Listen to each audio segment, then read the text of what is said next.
Hello, and welcome back to Authentically Shauna. I'm your host, Dr. Shauna Burke. Today, I am joined by Melissa Turner, who is the Impact Campaign Development Director for the American Heart Association. She has been my contact for the fundraiser that I'm participating in with the American Heart Association.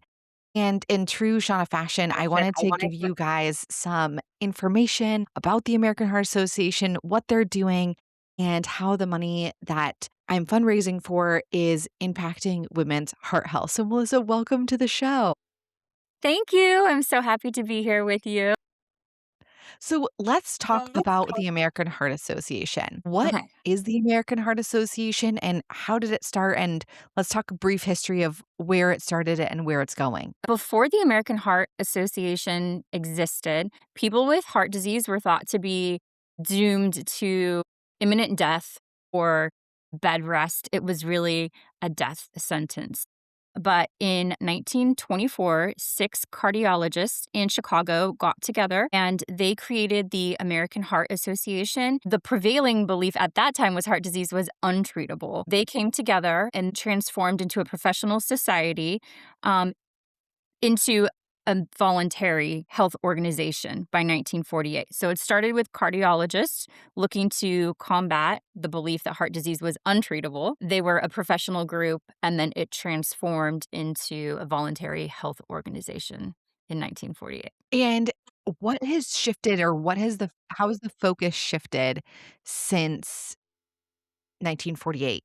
What I can tell you the early history and some of the advances that the American Heart Association has worked on, some of the life-changing breakthroughs from 1924. Some of the breakthroughs that the Heart Association has been behind are in 1957, the first pacemaker was implanted. So everybody with a pacemaker that's keeping their heart beating before 1957, that was not an option. In 1960, portable pacemakers came on the scene. And then we also had the beginnings of the artificial heart valve replacements. And then in 1961, the focus started shifting to research and CPR. So, 9 out of 10 people that have a cardiac arrest outside of the hospital do not survive. And so, a main focus of the Heart Association has been teaching CPR and hands only CPR to bystanders. We are all the first responders. We definitely are still funding major advancements with research, but also creating a nation of lifesavers. A lot has happened in the past 101 years.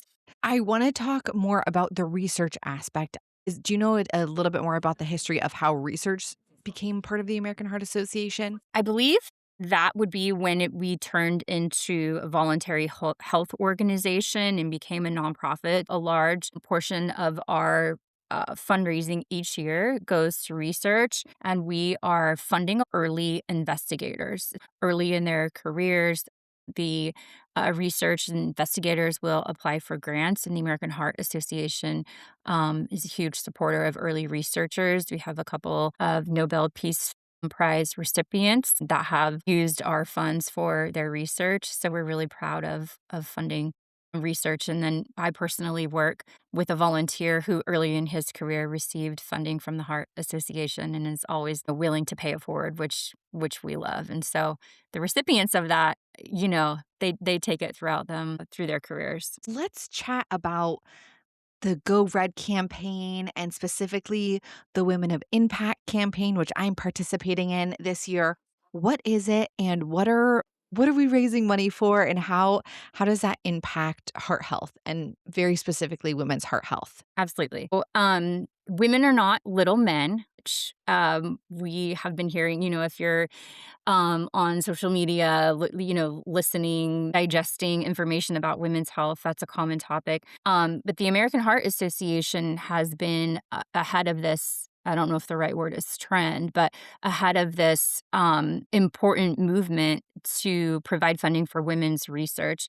The Go Red for Women movement was launched in 2004, and the goal was to raise awareness and fighting women's greatest health threat, which is cardiovascular disease. So women go through different life stages: puberty, maternal age, perimenopause, menopause. And as we go through all of those changes, our cardiovascular health is also changing. And so we really have to understand what are the symptoms? How can we take care of our health? And our greatest resource is each other, really. We talk to each other, we talk about what's going on in our lives and our bodies. Part of the Go Red for Women movement is opening that dialogue and spreading awareness and making women aware that their cardiovascular health can change as they go through these life stages. And so the money from Go Red for Movement is funding support for women's heart health and brain health through cardiovascular research, education programs, public health advocacy, and community outreach.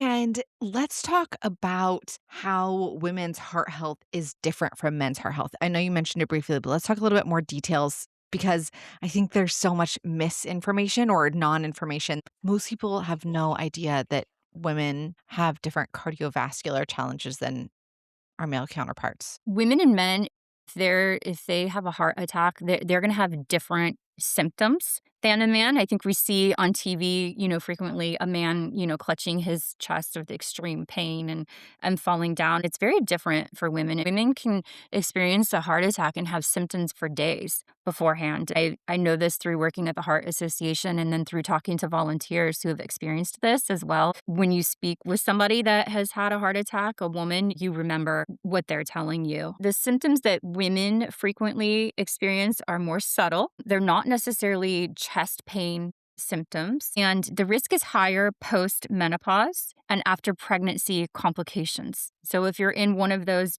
stages, definitely pay attention. Women are often underdiagnosed or undertreated compared to men. Some of the symptoms for a woman might be shoulder pain, persistent back pain that lasts for a few days, feeling nauseous, feeling just generally unwell. So those are some symptoms that you might not equate with a heart attack, shoulder, back, nausea. We had our woman that spoke at our Woman of Impact event, and she gave some of her symptoms, and she went to the cardiologist.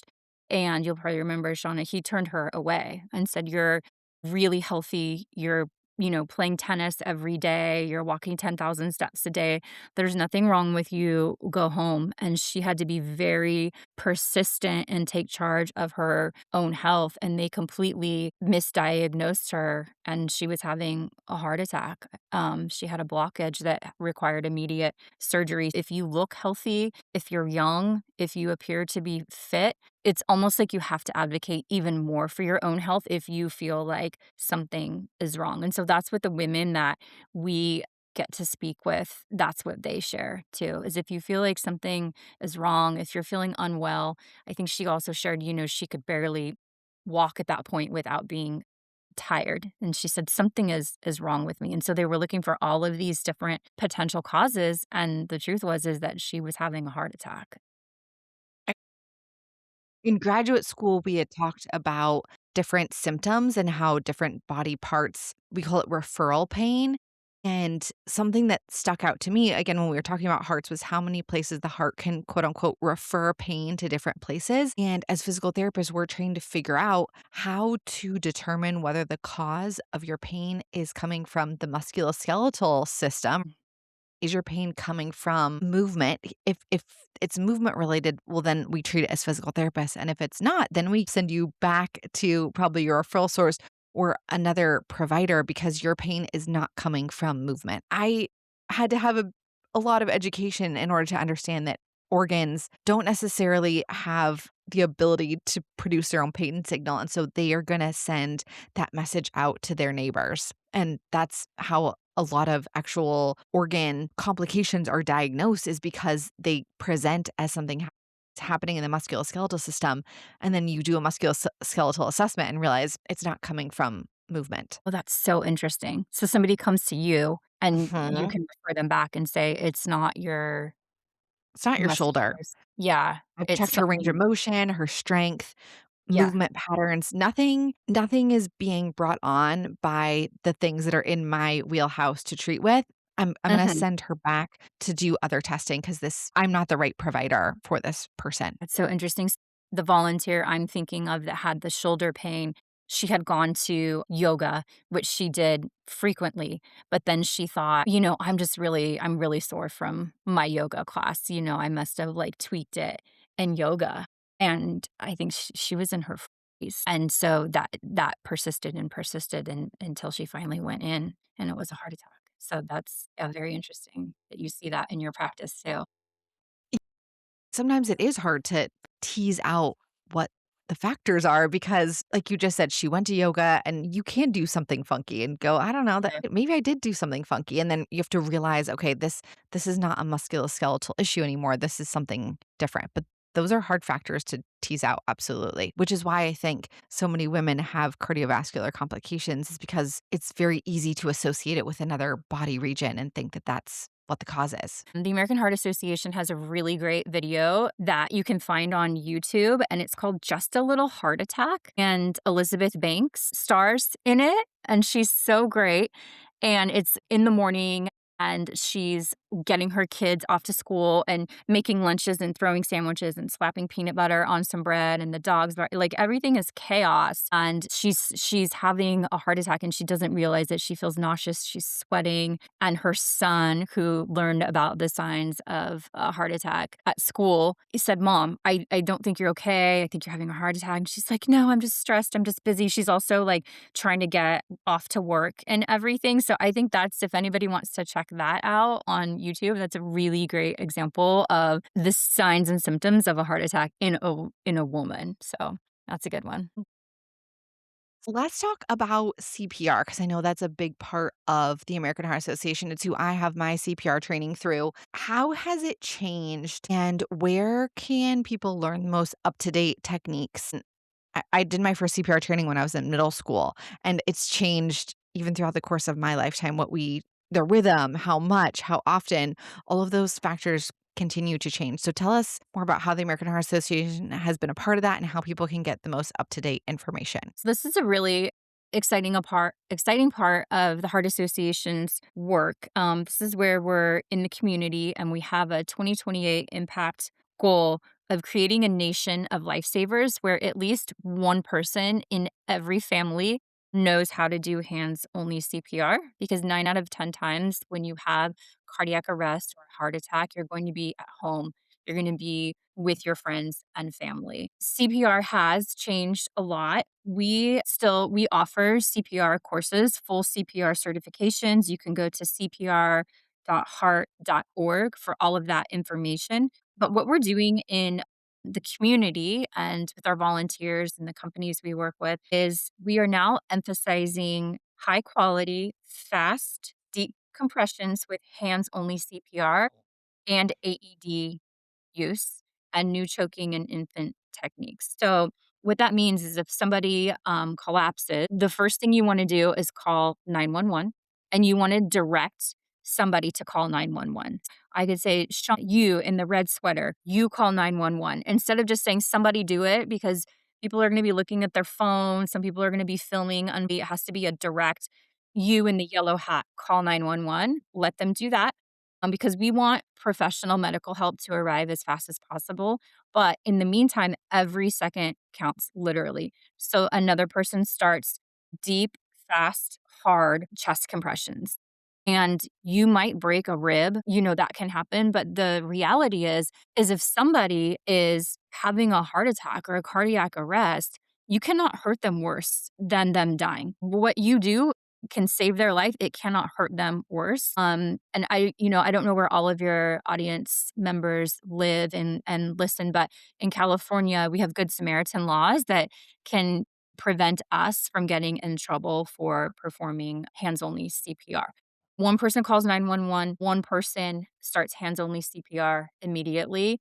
The AHA has a whole Spotify playlist of songs that have the rhythm and the beat for hands only CPR. Staying Alive is one of them that everybody knows. Personally, I'm a big Swiftie. There are a lot of Taylor Swift songs that you can listen to, not while you're performing hands only CPR, but if you're ever in the car, the beat, you can listen for that beat for how fast you need to go. And then the other thing is If you can, know where the AEDs are in your vicinity, if you're at school, if you're at a community center, if you're at church, if you're in your office, know where those are, because getting the AED as quickly as possible is also going to save lives. And the AEDs, they walk you through everything. So don't be afraid of them. You open it up, it's gonna tell you where to place the monitors, it's gonna tell you exactly what to do. Know where the AEDs are. Call 911. Start those hands-only chest compressions. If you get tired, tap somebody else in, and then if there's an AED available, which hopefully there is in a lot of our spaces, get it out and use it. I feel like it took me a really long time, and again, me going to graduate schools, I didn't realize that the heart was electrical, and that's why we're using an AED. So the whole point of doing the chest compressions, and correct me if I'm wrong, is to help with the oxygen perfusion Yep. to all of your muscles and especially your brain, to keep your brain alive and alert. It needs Yep. oxygen. And the reason why the AED is so crucial is because it's re-shocking your heart, and the hope is that by using an AED, it shocks your heart back into its normal rhythm. So that's why Mhm. the AED is so important, is because it's an electrical impulse to essentially give your heart that restart, because electrically, there's a misfire in your heart's electrical system. And that's the difference also between a cardiac arrest and a heart attack. And I'm not a doctor like you are. I'm in fundraising, so forgive any little inaccuracies, but a heart attack is a blockage in the heart, and a cardiac arrest is when electrically it stops functioning. How cool is it that we, in these modern times, have access to AEDs in our public spaces? There was a story in Orange County, recently. I don't know if you heard it, but a young man with 2 small children with him and his wife had a cardiac arrest on the beach, and the lifeguards saved him. They started performing, I believe there was a nurse nearby, and she started performing hands-only CPR, and then the lifeguards came with the AED and saved his life, and he's alive today. But he's alive because of the bystanders who knew hands-only CPR, and because the lifeguards came and had the AED. So just, in action, one life saved, and it Wow. happens all the time. Quite often that people are being saved by CPR, and then higher medical attention comes in. Yeah, absolutely. Let's talk about women's health again. What's the largest disease that impacts women's health? Not a surprise since you're chatting with the Heart Association, but cardiovascular disease is the number one killer of women above all cancers. It is the number one cause of death for pregnant women and all women and men. The perception is that cardiovascular disease is a disease of older people, more so men. Maybe they're overweight, maybe they're smokers, not taking care of their health. But it's just not true, and it's just not as well widely known how cardiovascular disease affects women of all ages, very healthy women, women who do everything, quote unquote, right to eat well and exercise. Number one killer of women. 1 in 3 women will have some form of cardiovascular disease. So if we had a third person in here, it would be one of us. We had chatted about this a little bit, but let's talk about how diet is connected to heart health. Our research has found that a heart healthy diet lowers cardiovascular risk.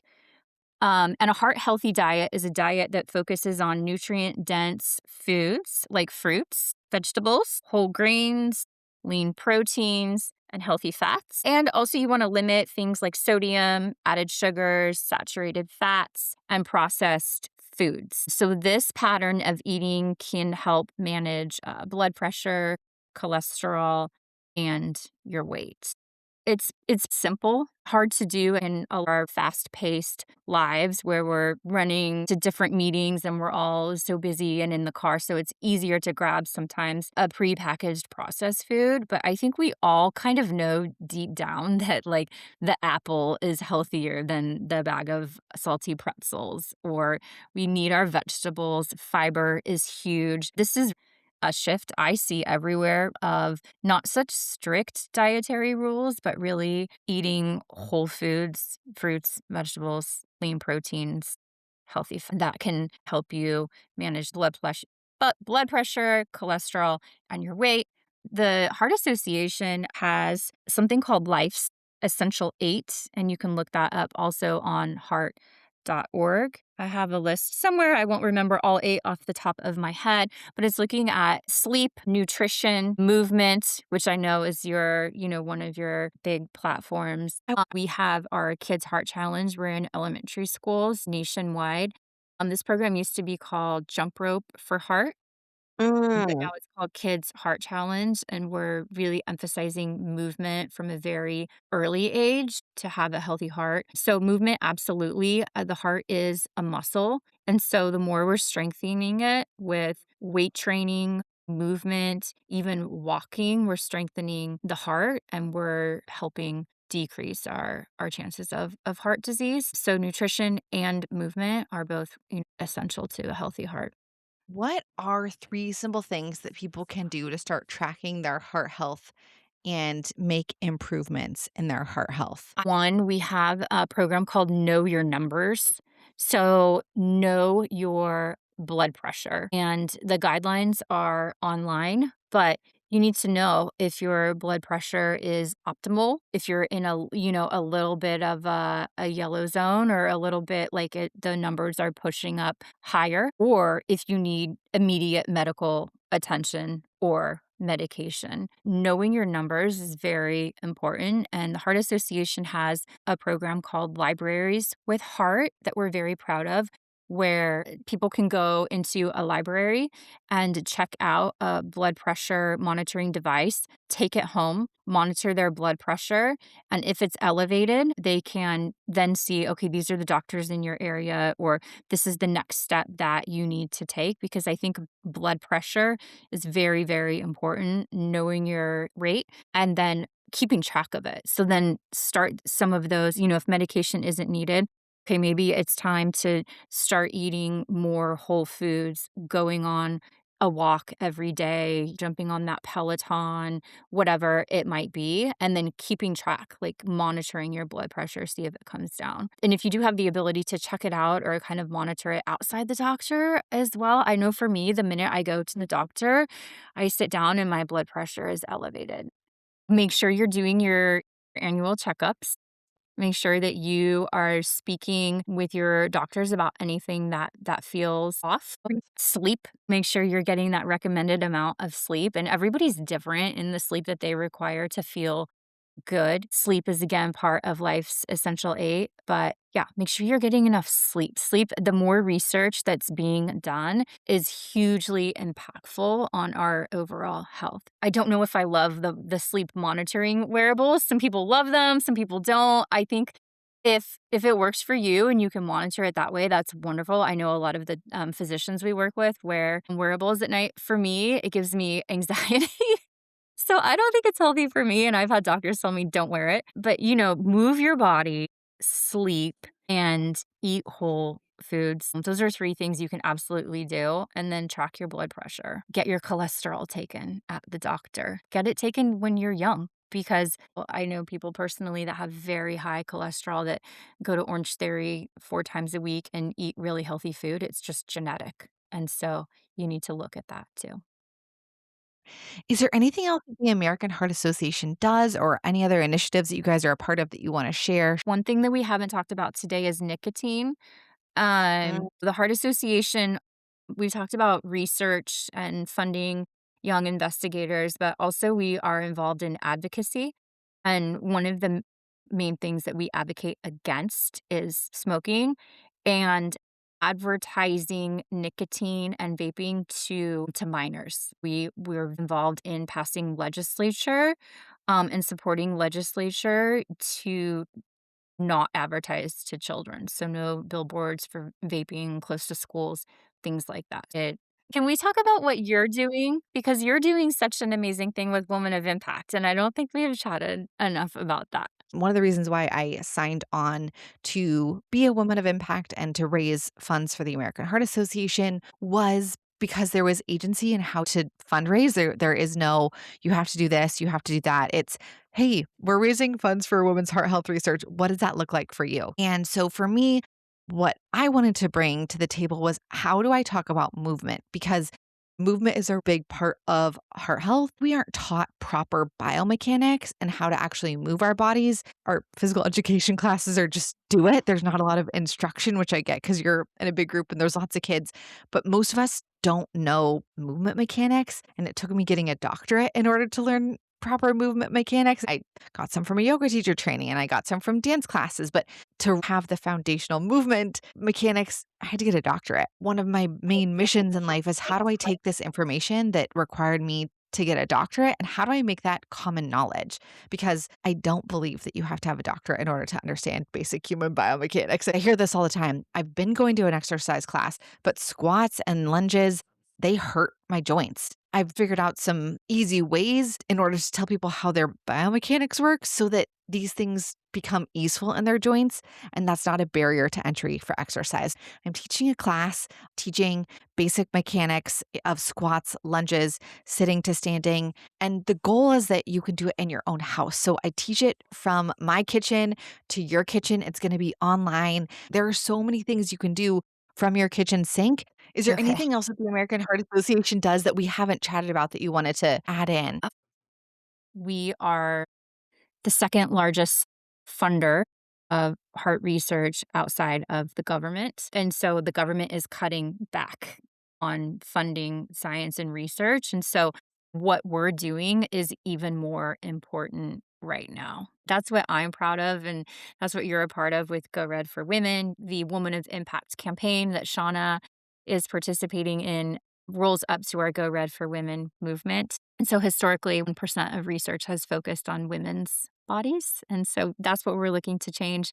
And that's what I'm passionate about and involved in. But it takes, it takes fundraisers, it takes medical professionals, it takes scientists, it takes physical therapists like Shauna and doctors, all of us kind of working together to improve the health of ourselves, of our families, of our nation. So that's what I'm excited about.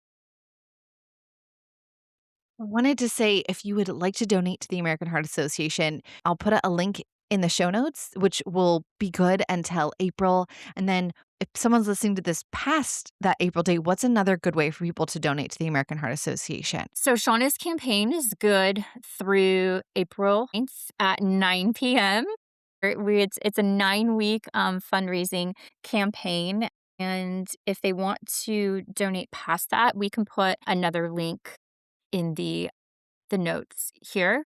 You can still donate to Go Red for Women, which I think for this podcast and for maybe our audience would be absolutely wonderful to donate to Go Red for Women, so we can give you another link for that. And that initiative that I'm a part of is specifically for women's heart health research. So if that's something that you really want to donate to, that's the place to do it. Absolutely. You're listening to Authentically Shauna with Dr. Shauna Burke. The information contained in this podcast is provided for information purposes only and is not intended for the purposes of diagnosing, treating, curing, or preventing any disease. Before using any products or techniques referenced in this podcast, consult your healthcare provider. Opinions of guests are their own, and this podcast does not endorse or accept responsibility for statements made by guests.